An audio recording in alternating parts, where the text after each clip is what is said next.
Go. Go. We're live. All right. Welcome everybody to Witch Bitch, where we talk the real tea. And today we have the wonderful Mandy Horton on. I'm just so excited. So we always start our show with the question, what was your awakening story? How did you wake up and how did you get to where you are now? Whew. All Yeah, right. big one. Well, yeah, it is. First of all, thank you so much for this opportunity to share with everyone too. And I've been looking at some of your work, and it's lovely, very Oh, cute. great. All right. Yeah, great. Um, I was awake when I came in. Actually, I remember right from a very very young child knowing sort of why I was here. I've always known my purpose, which was wonderful because I didn't have to go searching for that. I just didn't quite know how I was going to put it out there and, how it was all going to roll, really. Um, but yeah, Mum sat up at 1 o'clock in the morning and my head was out. She hadn't really even gone into labour. She just sat up Wow. and I was already showing myself to her and the world. And Wow. Dad quickly got her into the car and took her around, which the hospital was only a few minutes away. And she sat up on the gurney basically and watched me birth myself the rest of it. So she was in hard labour for 20 minutes. Oh So my gosh. I know, I've been gung-ho, like that's what I call it, sort of gung-ho. I've just been, I just knew why I was here and I wanted to get on with it. And this time for me right now is what we came in for, and I Yeah. see that everything else was just a matter of time. And I know in many stages throughout my life, I've got very frustrated with waiting, seemed to be like waiting. But there was plenty to do while I was in that space. And I realised I wasn't actually waiting. I needed to just get in and do what I needed to do to, release myself from all the old patterning and programming that I've lived many, many lifetimes before, or life experiences anyway. So, yeah. But I think the biggest, I suppose, the one thing that sort of sticks in my mind when anyone says what woke you up was that I had a lot of really beastly type of energy around me when I was a little kid in my room at night time. So I was sort of quite haunted. And I used to feel like spirit was hunting me, I was being hunted. And to an extent, that's sort of true. So I had a lot of fear. There was a lot of fear. And by about 4 o'clock in the afternoon, when it was starting to get into the, early evening, I'd start going into a bit of terror within myself of having to be in my room at night. And yeah, it was really scary. And I didn't have anyone to talk to and to share that with. And my mum was quite a sort of a nervous type of person, really. She was a gorgeous woman, but quite nervous and fearful of life itself and everything out there. So I didn't ever share it with her because I didn't want her to be more scared, and I sort of knew she didn't really know what she could do about it. So that was one of the things. Once I got into my teenage years, I started really wanting to understand what that energy stuff was about. And that's really where it started for me. I did Yeah. seance on my own, and I wouldn't suggest anyone do that. That's not the best place to go. But I was trying to work out how to connect and to find out more information. Really, yeah, it was very frightening, I must say. But that led me into understanding a lot of the work, I suppose we call it here, is releasing a lot of souls who are trapped in very dark space. So I go into the dark. I've learnt about it and I understand it now. I do not have any fear of it whatsoever. I understand that it's a part of us, and we all Yeah. have our own demons. So I Yeah. assist those who are lost in that place. Yeah. I Mm. love that because your on your website it says light energy intuitive, and Mm-hmm. so it's like even though you are surrounding your, I suppose, work around light, it's still, and the word light, it's all about actually the shadow. It's all about the darkness, So which I is. think, yeah, it's so important. And it's something that in the spiritual community is missed a lot, is It that is. all the work that you have to actually Yes. do to get to the light. And the light is just the shadow, really, but illuminated. That's really all it is. It is, absolutely. You're spot on, yes. Yeah. And a lot of people fear that, you know, I mean, I did until I understood it, and I knew that I needed to understand the darkness to be able to, you know, work my way out of that fear, really, because it was terrible, you know, but yeah, they didn't make it very easy, but it you know, it all has its, you know, there's always gold nuggets, and that was a huge gold nugget for me, big. So it's really, Mandy, do you think that understanding is what brings you out of fear? Is that what you're saying? That the more you totally understood, the less fearful you were? Yeah, I'm the person that always needed to understand. So going into all my cellular memory, I wanted to know the story. I needed to understand why that was there. You know, I knew what I was running with it in the sense of how it played out in my physical realm.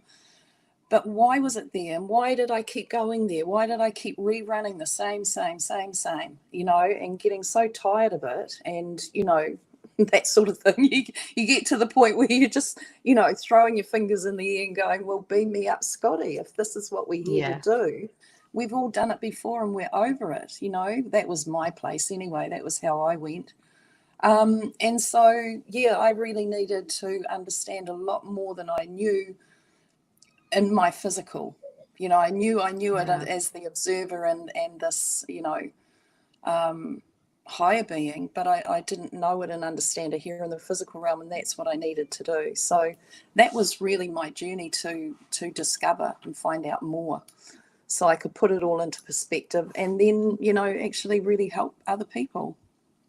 And that's what you're doing now. You're helping others to understand that shadow side of themselves. Yes. Yep, I do. Yeah, beautiful. So I'm a cellular memory practitioner, so I assist people into the body to retrieve their memories that have all these emotional triggers to them. And what we do is we deal with the triggers, the emotion, and then I have a neurokinesis hand technique, which you're working with the left and right hand, works with the left and right brain, and then you're rewiring the brain to those memories and that trauma and whatever it might have been. And it really works. I mean, you know, afterwards I'll say to any client, you know, so where are those memories now? You know, they were feeling them in the body, they'd discovered them in the body. And they go, I don't know, over there somewhere. In fact, they're all hazy and, you know, but you don't lose the wisdom you've got from those experiences. That's still very valid, and it's, you know, that's a physical experience that you have, and that wisdom will stay with you. But because we experience in the body, then we need to go into the body to release it as well. Because I understood, you know. I never understood that as a kid. I used to feel things in my body as a child. And have a real physical reaction to my feelings. And I did. Nobody talked about it. No one, like they do now. Like what you're saying now makes perfect sense to me. But as a child growing up and as a teenager and a young woman, I didn't connect that I was experiencing myself through my body and my feelings through my body. And I used to shame myself for it because I thought I was strange. I thought I was the only one, and I didn't, because nobody talked about it, you know. And so, you know, things like I have a terrible fear of public speaking. I know we're speaking on video now, you know, on the live now, but growing up, I couldn't stand on a stage. I couldn't stand in front of somebody in a public realm and speak. It was just too I'd have a physical reaction and I would sweat, my throat would close up and I couldn't do it physically. And so part of my journey doing this with my daughter is to get over that, is to heal that, or to feel it and do it anyway, you know. And the feelings in my body are a lot less now, a lot less. Good. Yeah. That's wonderful. Yeah, so I really understand what you're saying. Yeah. And that's because that is where we store it, you know. But I too used to have a real fear of public speaking. And when I first started, you know, I'd get up and I'd choke, like you're saying, you know, and I'd get all hot and I'd have my papers because I couldn't remember I'd have to have paper, you know. And I'd be waving them and cooling myself down in front of everybody and say, you know, just hang on a minute, I'm just having a little moment, and make a joke of it, which used to break the whole thing for me. Once I came into humour, it was good. So yeah, it was terrible though. Yeah. And that's a big thing to get through. Yeah, and having a daughter too, like seeing her growing up and seeing her having to deal with, you know, things that I dealt with as a kid too, like bullying or, you know, friendship relationships, that sort of thing. And having to revisit those feelings through her as well was, that was a growth thing for me, because I had to, because, you know, the only way I could relate to Juliet was through my own experience and tell her, like, give her the scenarios that I went through, and allow her to kind of like not feel alone and figure it out for herself, because, you know, her path is different to mine. Allowing her to have that path and have control of it and have her choices, but to know that I understood where she was, how she was feeling and what was happening for her. Yeah, I think you did a pretty good job of that. Oh, thanks. Yeah, a lot of the time, like especially in high school, we shared like a lot of experiences. We went through very similar things when she was my age, and it was cool to observe how different we really are, because like the way that I dealt with it was very different, very different to the way Mum dealt with it. But still being so close and still being able to not feel alone in that, like not feel alone in my experiences. It was I think that helps the body too. Like if you feel safe or heard or seen even, I think that helps the body to metabolize the trauma that you're going through, or the stress or whatever it is that's happening in the moment. Absolutely. Because I didn't have that. I was like you. I didn't have anybody to talk to about the things that I was experiencing. And I also relate to your story about not wanting to go to your room at night, because I used to have terribly bad dreams and about vampires and also, and in my house, like I would go to sleep and then I would be in my house in the dream world. Right. And there would be vampires in my house chasing me, and you know, all sorts of horrible dreams. And then I would wake up in the morning and I'd be scared of my house. Yes. You know, and things like that. So yeah, I totally relate to that story. Quite often those aren't actually dreams. You are actually astraling, and you're actually trying to clear them out of your home, to be honest. Yeah, right. Because in that state, when we are asleep and we do leave our body, we do astral, and there's a lot of junk in the astral realm. It's been cleared out now, clearing. But yeah, there's been a lot, and they will attach and come back with you, and you know, they have an effect in our life for sure.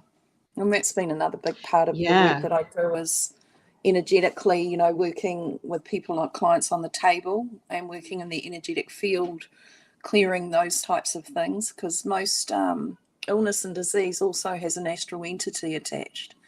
Until you clear the astral entity that's creating an immunity breakdown, then, you know, often major type of illnesses won't be healed.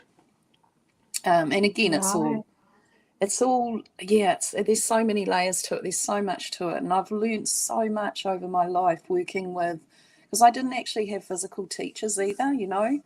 And I've done a lot of healing work. Like I love energy, so I do a lot of energy work with clients and bodies, and yeah, a lot of people don't like to talk about the negative alien implants either, but that's something else that we've been removing for years. And, but it's taught me a lot, and it was only through spirit that I was able to learn it all. Like I said, I didn't have any physical teachers in the physical realm. I just learnt to trust the energy that was around me. And between all that horrid stuff, there was this other energy that I could feel, had no idea what it was, who it was, anything like that. But I could feel something that was beautiful. It would embrace me, and it would keep me calm sometimes in the terror. And not always either. I'd be, praying all sorts of things to get this energy away from me. But there was something in it that was there that I sort of came to trust, and I don't even know how I did that. I honestly don't. It was just step by step.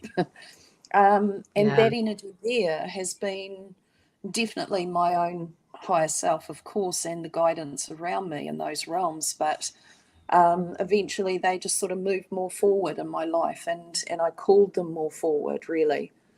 And and learn to work with them, and the process was very slow. I remember, because I've always run groups and taught, so I ran healing groups years and years ago, and, it was at the point where they'd take my hand and move it so slowly over a body, and it was like, now I think how painful that must have been for them, but it was so slow to the point, you'd be on the table, somebody would be on the table for quite a while because, it takes so long to get there. And then they'd move me down the body a bit, make me step down a bit further to the, the feet or whatever it might have been. But I listened and I brought in whatever I was learning in that time. And I was always somebody, because later on, these energies now, a lot of them have been physicians on the planet and before, and they work with me. They were calling themselves spirit doctors, but now we've gone and they've asked me to refer to them as the healing masters, because they've now gone showing me their journey and mastering themselves in that realm to be able to come into this realm to help. So they were working with me for many, many, many years personally, one-on-one with clients, and they would step into my body. And a lot of the time my body, I know, it was sometimes when it first started, their frequencies were a lot higher than mine. So it was almost like felt like my muscles were shredding. It was so painful and excruciating that I could hold it for about 20 minutes at the most. But that would wipe me out for about 4 days, honestly. And then started coming into it where my frequency was raising, rising. So it's now at a point where I'm going, are you there? But they've taught me lots there, and I wasn't the sort of person, I've never have been, where I allow takeover and me totally step out. I'm too nosy. I want to know what's going on and I want to learn it, so I would be in there as well and learn and see what they were seeing and showing me how it all works. And it's been an incredible journey. I've loved every minute of it. That's really incredible. That's just insane. So the first time that they stepped into your body, did you know that it was going to happen, or did it just kind of happen and you were like, what the hell is going on? It sort of started with just my arms to start with. It was like I started feeling them, like my hands weren't my hands. I was starting to see them morphing, when I'd look at my hands, it was like I could see them morphing, and I thought, okay, they've come in, and it was like they'd step in and just put their arms down through my arms. But then just slowly sort of transpired to where they were actually stepping into my body. But it was, like running healing groups, and in a private session, it's just you and the client, so nobody else is there. They've often got their eyes closed, and my hands go like talons, bird talon, and they'll do all these really weird things, and it's just automatic, and it has always been. So I was always like, oh God, don't open your eyes, because you might freak out when you see my hand doing what it's doing. And often my face might change too. And yeah, so then there was this one, and still is, this one little doctor who I'm sure he's Russian. He's he's around there somewhere, nationality. But he's only very tiny, like he's only like 5 foot. And so he steps into my body, and I can't even reach my arm, stretch my arms out fully. So I'm walking around the table like this old crone, this little old man, and he's elderly. So he's sort of shuffling along, and I sort of, just got a glimpse of that one day, and I thought, God, that could really scare people. And I was afraid of people seeing it. But anyway, I started running healing groups again, and of course, I would sit out of the healing itself for a while, and then I just thought, no, everyone here knows me, that, I have a rapport with them all, good reputation in the sense of them, and so just go for it. So that's what I did, and I know they were sitting there like for a little bit, but saw results coming through from the clients on the table, that sort of thing. So it all just washed over, really. But I needed to break through that fear.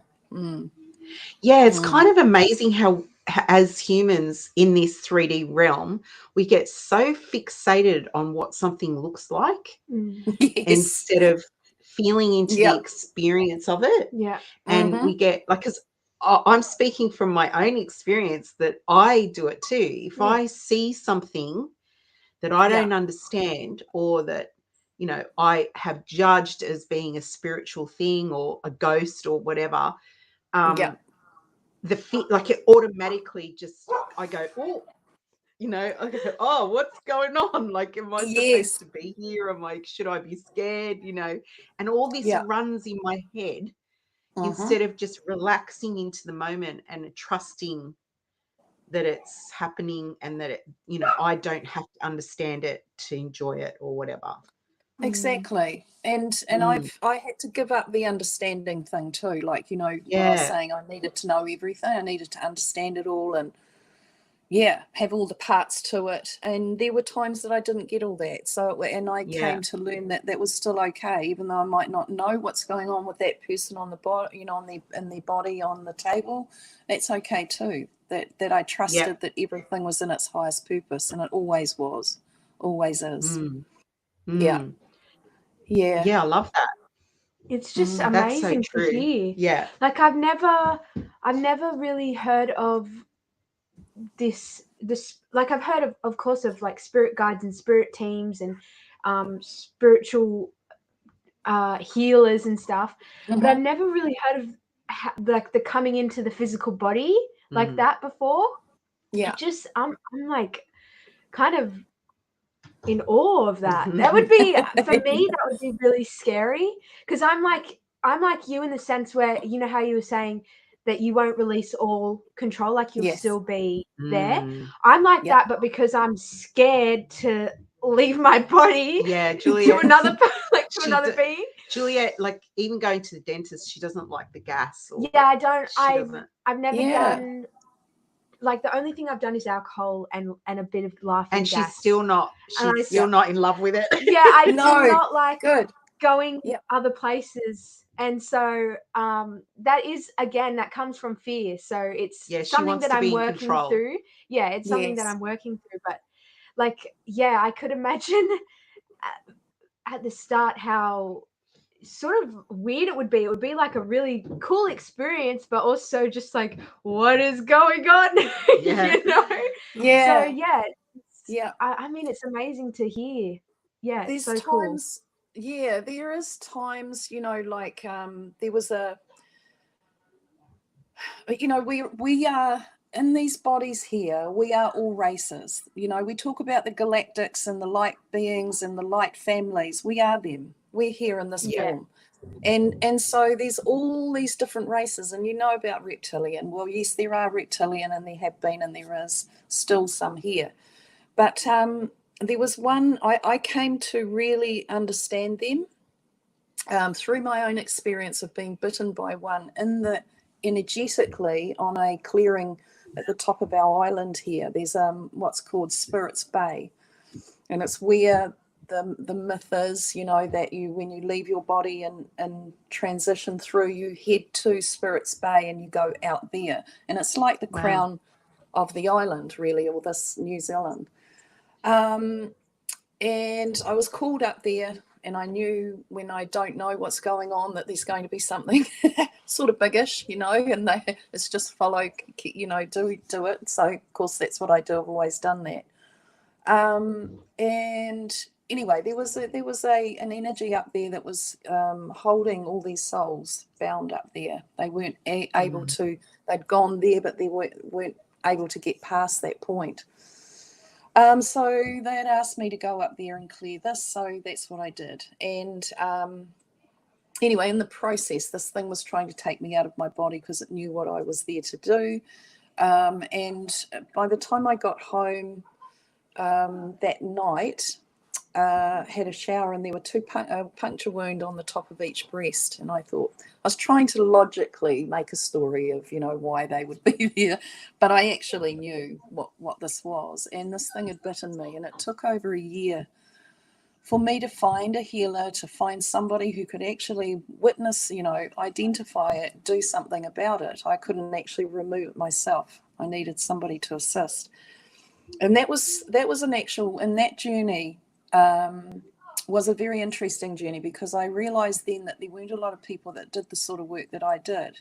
And so it was to start maybe educating others on this. You know, everyone's very good at being all peace, love and light, and don't want to look into any of the shadow stuff. And it's actually when we work with some of that it's important to, you know, we need to. So it was like, well, we need to train more people in how to work with this stuff and this type of energy. So anyway, over a year, my hands and my neck and face just went into this disgusting, I've got photos, I'm going to write a book about it and different healing stuff that I've gone through. Anyway, it was transforming itself through my body, and I knew this, and this was me sort of internally, I'm freaking out a bit, because I was getting these things on my head that were coming into like black heads, and they'd build up pressure underneath them, and by the you know, they were excruciatingly painful, and luckily they only came up one at a time, but they continued one after the other, after the other, after the other, all in the back of my head, and they would build to a point where they burst if I could pick the top off it. And they'd be about that round underneath, you know, just full of all this gunk. And by the time you could get the top off, it'd burst out all this horrid yuck. It was just disgusting, honestly. And my neck and hands were swollen and all peeling. The skin was sort of all coming off. They were all burning hot and itchy and weeping this sort of fluid. And it was disgusting. And I couldn't get anyone to help me with it. It was terrible. And the final call for me was when I had these two little horns that were starting to come up through here. Honestly, that's no word of lie. Anyway, that was it. I said to Spirit, this is it now. Come on, you've got to help me. Somebody's got to be around that can help me, for goodness sake, you know. Yeah. And that was the final straw for me. Anyway, I was given within like 48 hours the name of a woman, Māori woman from here, who we became very, very close. She's definitely part of, I have Māori, and she's definitely part of my family. So it was a very close encounter and beautiful to this day. But she was the only one that understood it, knew it, saw it, could say, I know exactly what's there. And she told me, and I said, yes, it is. Thank goodness, thank you. And she was able to help remove it for me. But what happened there was that gave me then an understanding of what happens when these reptilian, because what they do is they feed off you, and bacteria gets into the flesh, and it starts that like my hands and neck were. So I started getting more understanding about them. And then what else happened was I went through a very big transitional shift. at one point, and what I started seeing who was under the skin of these forms that were walking Earth. So I Wow. could recognize these different races. Some I didn't know at all, but the ones that I did know, like the reptilian, I could tell instantly who was reptilian walking amongst us. So it gave me a fair idea around how to work with them as well. And there was one particular lady who kept calling me up all the time. And I was a little resistant to it because I was like, well, really, I don't really want to be dealing with all this all the time. But anyway, I went in, she asked for some healing. She had some curvature of the spine and things. And so we went in, I took my healing table to her place. I didn't want her coming to mine. And 4 of her reptilian family stepped forward around the table as soon as I stepped in to assist her. And I said to them in that moment that I'm here in love. They could feel that anyway, because that was something I decided. I was like, well, we need to drop the fear, whatever fear's there, Mandy, give myself a little talk, just let that go and come back into heart and love them. And so that's what I did. They felt this, they understood that. And I said, the only thing that I'm going to say is that none of you are stepping into my body. I'm just going to carry on as I always will with my team. And they agreed that was okay. And they stood around. They actually observed what was happening more than stepped in to help. And I tell you what, that was absolutely beautiful. And it changed my whole way with them, in that it wasn't about battling up and needing to fight these and get rid of them. They were also here on a journey, and they were playing a part on this planet for us. And a few years after that, quite a few, but not too many, say about 5, 6, maybe 10 years later, I was sitting at home one day on the computer, and all of a sudden the whole energy changed. Everything around me, it was like, oh my God, who's here? What's here? I tuned in, and there were just hundreds of thousands of reptilian all around my house, high above everywhere, like just completely. In that moment, the phone went, and I answered, and it was a good friend of mine, lived up north. And she said to me, Mandy, I had to contact you. She said, I can see there's some things around your house. She said, there's all these reptilian. I said, oh my God, thank you for confirming. And I said, I know why they're here. I've been talking with them, and they wanted assistance to leave the planet. They were, a huge amount of them didn't agree with what their leaders were doing. And so there was a huge, exit from the planet on their behalf. So that happened. I was in tears. It was such a beautiful, beautiful thing, honestly. And it was only just recently, I was sharing this story. I don't know why it came up again and just recently, but this woman also said that she had also had the same type of thing happen to her in around the same year, where she was also asked to assist many of them to leave the planet. They had decided also they wanted to go. Because they wanted to evolve, not stay in that space of controlling and, using humanity, really. So that was a beautiful thing. It's always stayed with me. Wow, that's an amazing story. Yeah. Yeah. I definitely knew that there was, like, I was always under the belief that not all of the reptilians are evil or holding intention to harm. And actually what I've learned over the past couple years is that just like how it's happening with humanity, the leaders, the reptilian leaders, are doing the same thing to their own kind of hiding the truth and not telling them. And so their own race is going through the same thing that we are. Absolutely. And I think I think that's really beautiful. That thank you for sharing that. It's a really important thing to share at this time. Thank you. Yeah, I do. And what I really came to understand with all of them, particularly on the healing table, that experience there first, was that they have in the core of them the same love that we have. They are made of the same thing. They are. And they've just been led and controlled, like you say, from their leaders. That they really are wanting to break free and evolve like we are. So yeah, it was beautiful, and I feel very honoured that I was able to help a lot of them do that. Yeah, right. And I know we've been in this sort of, we might call it a battle. I know I've called it a battle for a long time, and I know people are still referring to it as today, a light and dark battle. But it's all just us. We've created everything. We've been co-creating this all together. And what we didn't understand was that we were able to actually create stuff. Like, we didn't realize that we were the creators of our world, and we certainly are that. And what we've been doing is we've been doing it by default, because our frequency has been in denser emotional stuff that just keeps rerunning that dense emotional stuff. So once we've understood how to, we get out of that, we move on from it. But in that space there, until we understand it, we just don't get it. We don't get it. And it is a battle, and we do feel victimized, and that we have no control, and we are, being controlled and disempowered. But it's actually, now that we coming more into the awareness and the understanding, more and more people here on the planet, humanity, are getting it, that we are actually co-creating this together.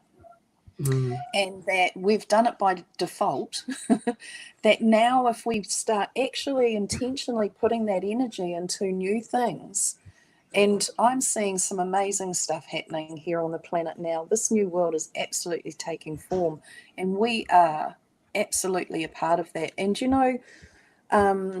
Juliet, your age group, there's a lot of the younger ones today that have anxiety. They live in anxiety. It's stopped them from being in the world, and it was a major issue for them. And what I've always said, my two girls and my grandson are both that. Suffer from a lot of anxiety, and social anxieties, all of it. And when I look over it, I see my mum was also part of that realm too. She also was very angelic, and she could not handle the harshness here. So when I look at this, I see that anxiety has held you out of the world we were trying to not let you be a part of anyway. It's like it's held you out from being in that society. And I'm so thrilled now that I understand that more. I'm so glad.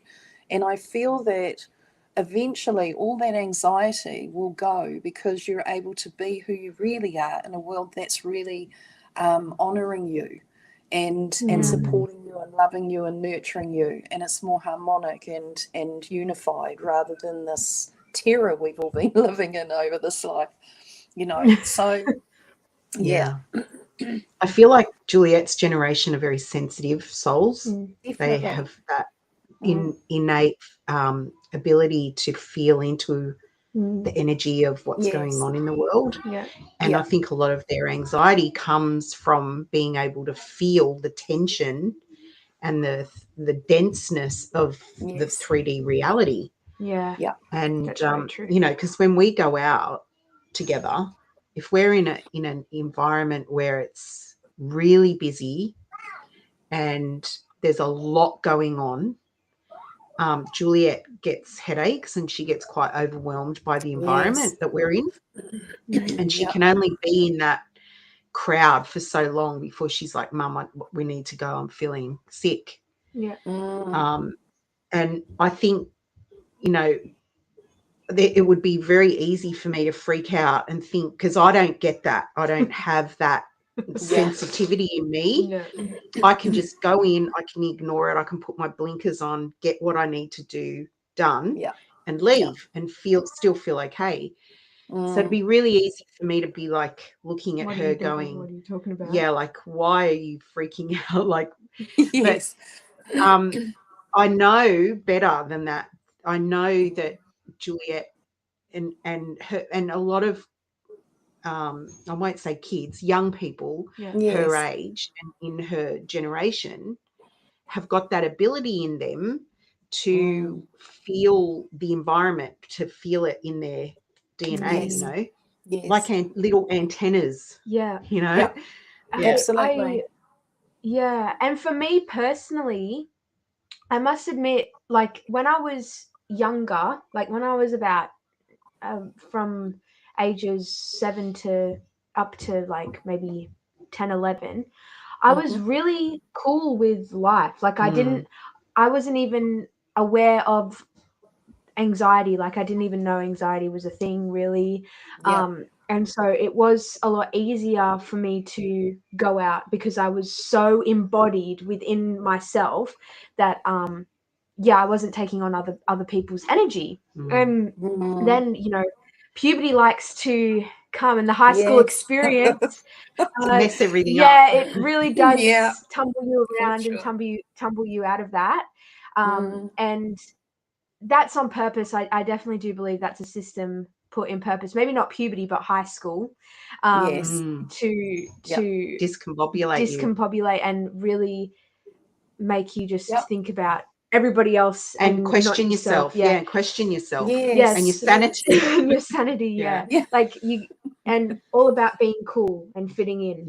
So after high school, that's when I was really beginning to experience anxiety and started to worry about, I think how it started really was from coming from a place of worrying about what others thought of me. And that's what triggered the anxiety. And but as I'm moving through life, I do feel like it is a lot easier to manage, and that I am slowly coming back to that child self, but in a new way, like even a more evolved way of my child self, of being so embodied that I'm not even thinking about other people. That's beautiful. Good on you. And I think that it's so insidious. It's so well kind of like gets its claws into kids, because I was the mum that was saying it's better not to fit in, you know, be yourself, be different. Don't worry about what other people say of you. Own who you are, all of that. Like, and it wasn't like, she was definitely listening to me and hearing what I was saying, but the pressure was so great on the other side that it was a drop in the ocean for her. And so, I think even if a parent has the best intention, I mean, imagine children that have got parents who are saying, fit in, you can't be different. You've got to, you're bringing it on yourself if you know, wear that or whatever. You know, like that's getting it from all angles then. It is. But it's so strong and so well planned, or the kinks of it have been worked out so well that it really gets in, doesn't it? And that you can't spot it when it does. You don't even know you're in it. That's right. Your body tells you, though. Your body does tell you. But if you don't know your body's language, you don't know that it's happening. You don't understand my body's trying to tell me something. Because I didn't have that relationship with my body back then. That's even part of the machine. That's even part of the machine, to not listen to your body. To exactly. Fill your body with, particularly women, because we are so intuitive. You know, growing up with this media image of what the perfect woman is, and if you're not that, you then as a young woman, you start to cut yourself off from your body and you start hating yourself because you don't look like that. I mean, that's what happened to me. I grew up in the that's true. in the 70s and 80s, and then I was a young woman in the 90s when this lollipop trend was going, a size 0 with a big head. God. It was not the fashion now. It was a thing in it was a thing in magazines and, you know, in fashion, and then, I mean, I was so grateful that in Juliet's, when she started to grow up, that had gone. There was none of that. And you were very careful with like princess movies and Barbie movies and me too. Anything to do with, like, I mean, I think the worst one that I was really adamant that she wasn't going to watch was Ariel, is it? Ariel. Yeah, the mermaid. Yeah, but no, it wasn't, because I watched Ariel. Oh, well, there you go. I didn't know. But I didn't want her watching movies where It was Cinderella, I think. Ariel in particular. Right. She gave up being a mermaid to be with the guy. Yes. I didn't want that for her. I didn't want her watching that stuff. Yeah. Ariel was my favorite. No, there was I know. A lot of programming in those programs and stories, for sure. Yeah, because it's layered, isn't it? It's just layered. It's so subtle, but it's there. It's just layered one on top of another. Yeah. Yeah. Really compact too. Yeah. Yes. And the biggest probably freedom I felt was when I stopped paying attention to what I thought other people thought of me or felt, or none of my business. I kept saying none of my business, and taking that energy and pushing it back out to them, because it was none of my business. I didn't want to know anymore, because we spend all our life worrying about what other people think of us and their image of us, their opinion. And it's a time waster, and it creates such doubt and poison in our own body, for sure.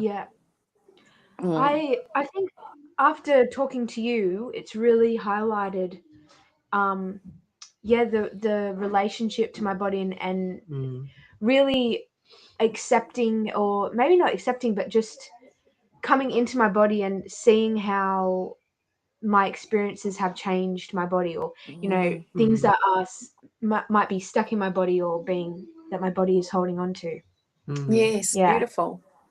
And it has definitely has a purpose. Like, I know it's our purpose, it's our vehicle here, but it is such a fantastic machine, really. Like, Spirit showed me one day a body without skin, and they showed me this body, and I thought, my goodness me, look at that. It's like a well-oiled machine. It just works. It just automatically works. And then they put the skin on this form, and all of a sudden it had identity, and I thought, oh my goodness, our skin's our identity. Without that on there, who are we? We look like anything underneath. We just look the same. So the skin was actually the identity. And once I saw that, and the other thing they showed me was that we all come in. Yes, we might. Contracts for me is a little thing I'm not sure about. I feel like we have always had free will. And so therefore the contract thing for me is a little dodgy. I don't know. I still am a little, it's just a question mark. But we all come in with an idea around what we want to get through, in the sense, and the programs that we're wanting to move through. So emotionally, I mean. And so then we have these soul beings that are our soul group family, and there's many of them, but there's only a few of them that will birth in with you. And those ones there play out their part in bringing up some of the healing stuff that we need to look at. So they're putting on their skin, they're taking on an identity, they're being as we were, born through certain alignments that we might look at in the sense of our, horoscope, and, where the planets were aligned while we came in. Then we take on these characters, and the character of, yes, the ego is the character. And that character there plays out certain things, and it will dramatize or do whatever it needs to do to bring up whatever it is that needs to be brought up for those that are playing the game with us. And so they are also taking on the same sort of thing and playing out these parts for us as well. And what we didn't get was that when we were triggered by them, in our family, our intimate family in particular, we didn't realize that they were trying to get us to look at what we needed to heal within ourselves. And those people playing out those terrible characters, some might be really harsh, terrible characters, there may be incest and, abuse to the max in there. Well, those beings are playing that out. They're loving acts. And this is something that really twisted things around for me and changed my whole perspective of everything, was that they were loving acts that we had asked them to come in to play out for us, to be able to heal the issues within our body that were causing illness, pain, and suffering. And so once we get that, when we realize that these people are playing out a part for us, and it's a loving act. Who wants to come in and be that type of abuser? Nobody does, because they're actually, at the core of them, this beautiful love. You know, the core is love. So it takes a lot for us to play these parts out, but it's the part that we need to play out to heal the wounds. So once I sort of got that, I can now, instead of feeling victimized, I'm actually loving the person.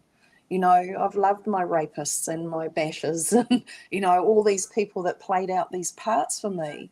The biggest part for me was to understand and to really acknowledge that I created all of that into my world. And those physical experiences were actually requests from me. That was like, what?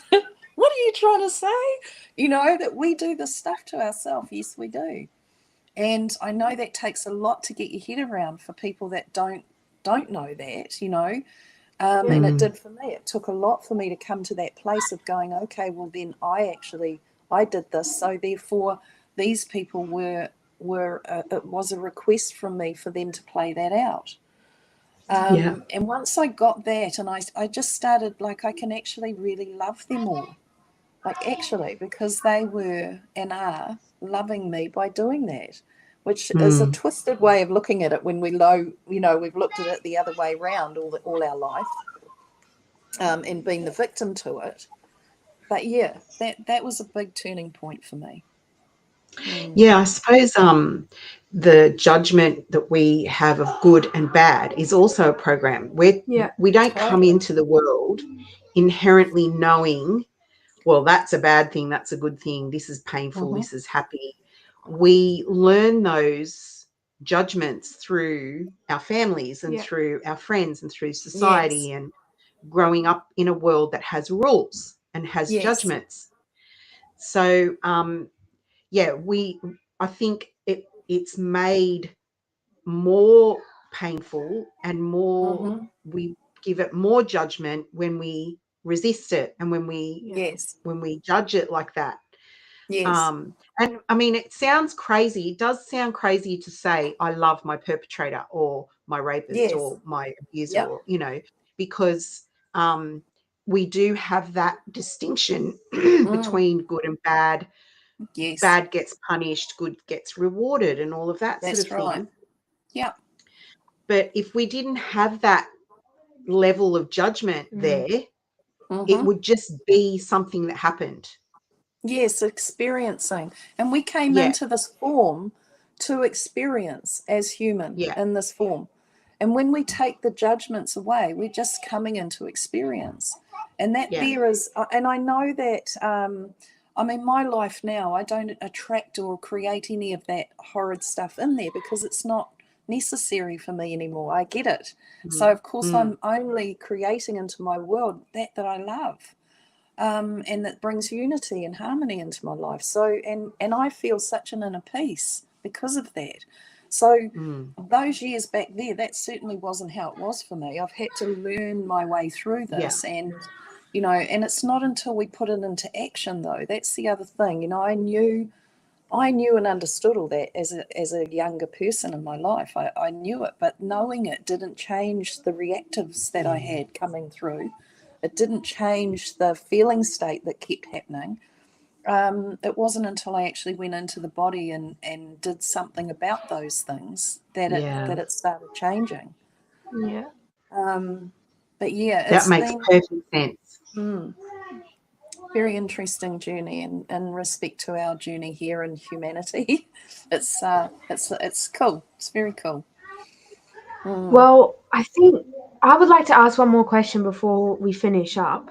Yeah. So, I'm really curious when it comes to coming into the body and addressing, you know, the parts that your body is like imbalanced in, is I guess the word that comes to my mind. When you're on your own and like, what ways do you suggest someone does that to their own body? How can they address and bring light to those imbalances in their body? Good question. Wonderful. Yes. So part of what we do is we go into the body. So what you're going to do is you're going to feel the emotion. What is the emotion? Because we really only have emotion because it's from memory. We have feeling that is from our higher state and our love feels, but the emotion, which is different, that is a memory, that comes from memory. So when you're feeling something, you sit in the emotion of it and you're closing eyes, this becomes your screen, and you go into the feeling, and then you ask yourself, when have I felt like this before? And what happens is you just give yourself a little time and the cells will throw a memory up that is relevant to that question and that feeling. And you go, oh yeah, that's right, back then. Right, I remember that. Then you go, okay, so when before then? And you just give yourself another little bit of time and you just keep doing that and you track it right back to the one that crystallized the whole pattern. And that one there that crystallizes, where you go back, you can't go back anymore. So you might ask again, okay, when before then? And there's still nothing. When before then? Still nothing. So you know that one that is the last one is the one that's crystallized that whole pattern. And you work with that one. So what you do is there'll be people involved with that one. There's always people involved in our memories.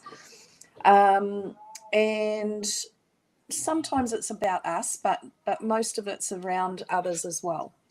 So then what you're doing is you've got your young person, whoever that was, whether it's a past life experience, what we call past life, another life experience memory, then whatever it is, you've got that person you were in that one, or the younger person from this lifetime in that one.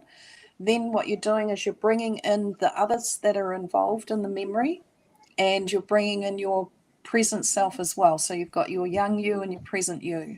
And what you're doing is you're getting the young one. She's the one that's going to be holding on to the memory, the pain of the memory. And you get her to speak to the people one-on-one. So she's going to express herself, because quite often we can, like I understood why my mum ran her stuff, why dad ran his stuff, why my brother did what he does. That didn't remove it, right? It didn't remove the reactive that I had to them. But once I went in and I said how I felt around it, energetically, years later, of course, but the other thing that I wanted to say is that when you go in, if this young one, excuse the language, is really pissed off, really angry and pissed off, and she's going, oh, but I can't speak like that to my mum because, I've been taught to respect elders, that's not going to get rid of whatever it is that's coming through. You need to say it the way you feel it. Absolutely say it the way you feel it. If you need to scream, yell, swear, stomp your feet, do whatever it is, but say it the way you actually really feel it. And then you let her, you can have a conversation as long as it's not an ongoing argument that isn't getting anywhere. But what you do is you let the other person respond to that the young person said. Then you ask the person to reply to that. So the young person then replies, and then you ask the other person, that person you're speaking to respond now from the level of the soul, not the personality. And what happens there is you get some wisdom, and you can often, what will happen is you get taken out and you're looking at it as the observer, and you're seeing that from a higher perspective, and you're seeing why the soul went through this experience. So it comes back to the wisdoms in it. And then once that's done, you speak from the present self to that person. So the two of you speak to the one person, then you talk to the next, then the next. You asking at the end of it, which is an important part, is that you're also asking from the younger one's view, are you able to forgive the person? And what we're doing is, I don't condone the raping and the bashing that I might have gone through, but I can forgive the person. So I'm not condoning the action, but can I forgive the person? And so then you're asking that from the young and the present, and if both can say yes, then you get them to do that. If there is a no involved, then you ask, what haven't I said? And whoever it is will spew more out. And it also may be just that you haven't expressed it in the way that you feel it. So once you've got that done, you'll be able to forgive. And then at the end of all of that, the most important part to it too is that you then turn to the younger you from that experience and you forgive her. You're forgiving her for previous pain that might have been caused. You're actually giving her, telling her or stating to her now that she has these tools and new tools and resources that she can now grow up with, that you forgive her, you'll never have to experience again because I love you, all that sort of thing.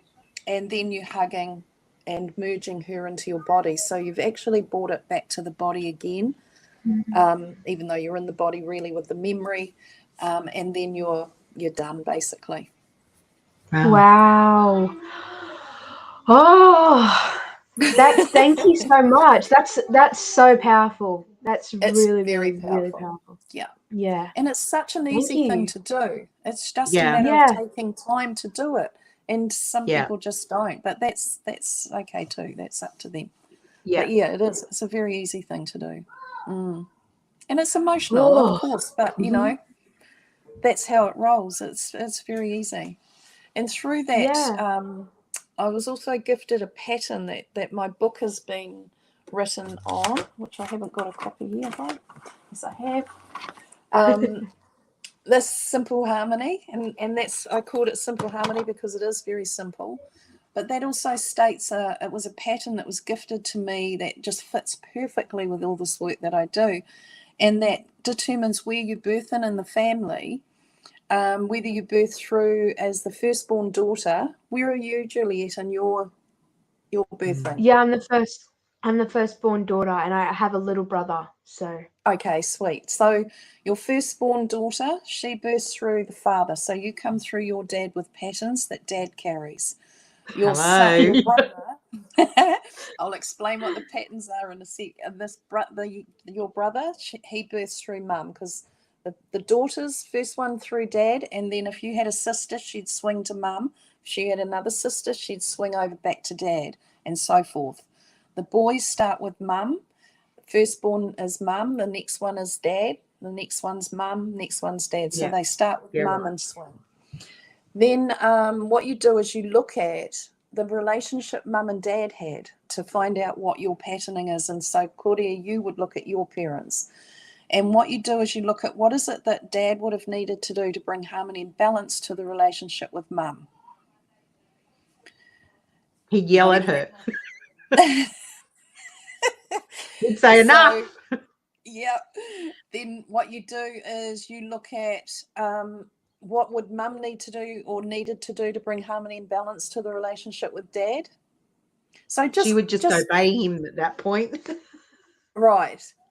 So mum would have needed to speak up. Mum would have needed to make herself more important or important to herself and to actually speak up.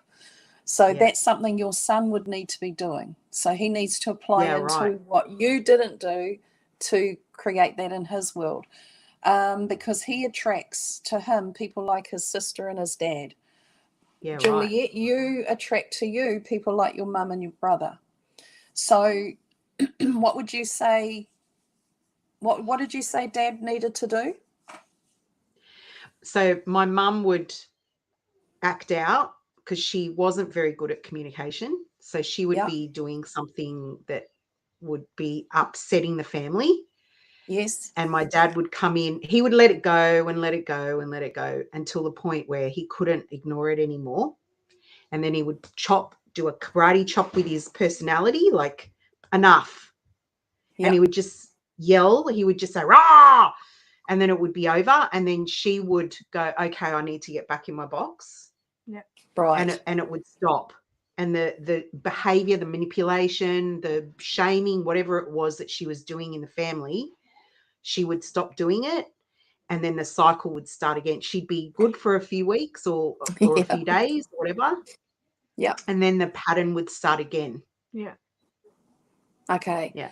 So dad probably, where did you birth in, Claudia? Where are you? I'm the middle. I'm the first girl, but I'm the middle child. Okay. So I've got an older brother and a younger sister. So you come through dad.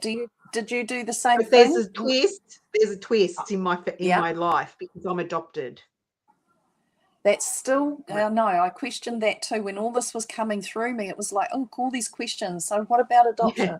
Same thing. You get placed into the family that's going to play out the same pattern as what your paternal parents would have. So your dad would have needed to maybe speak up a lot earlier, like instead of 100%.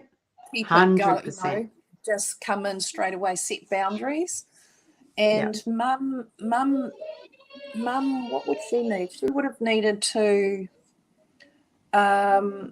feels for me, she needed to work through her fears, really. She had insecure or trust issues for me. Yep. So that would be what she needs to do. So you and your son come through your dad, and Juliet and her dad come through your mum, because you attract to your mum.